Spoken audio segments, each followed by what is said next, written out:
It's early in the morning on Memorial Day.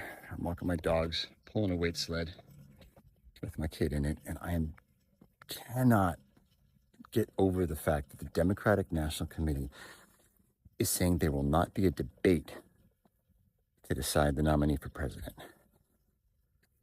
Are you kidding me? There's no debate. There's no debate over an 80-year-old man who, if he lives, will be the oldest sitting president in the history of the country. And if he doesn't live, has a vice president whose approval rating is worse than his. This guy is obviously declining mental faculties. You're putting him up in front of a podium with flashcards telling him who to call on and what the questions are going to be. And you're telling us there's no debate? What about the will of the people? And let's just not even the will of the people. What about the will of the people who voted for the guy last time? Because of those people, 72% think there ought to be a debate.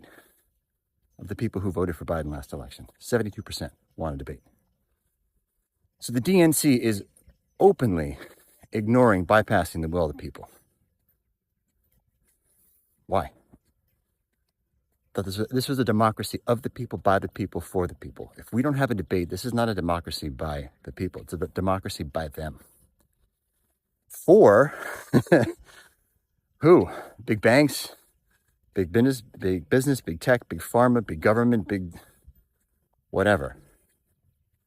I mean, what the hell? How is this a democracy? And how is anybody in the DNC right today going to post about thanking our troops and thanking the families who have made the ultimate sacrifice to preserve our democracy and our way of freedom? Now, listen, I am grateful for them, but any member of the DNC who's going to think about posting that today, stop, think, and do your fucking job before you start posting about how grateful you are. There are people out there who are willing to die to preserve democracy, because you are not preserving democracy right now. You're shoehorning your pick and forcing it on the rest of us. And don't tell me that the other candidates aren't serious, because one of them is polling at 7%. The other one is at 19%. That is a quarter of the vote who already thinks there's at the very least some debate about who ought to be president. If there's no debate, there's no democracy. No primary, no legitimate president. So thank you to all the troops. Thank you to the families who have made the ultimate sacrifice to preserve our way of life, to preserve our democracy. Let's all do our part. We need a debate. How do we have a government? How do we have a democracy if we're letting a small little back room of people make all the important decisions for us?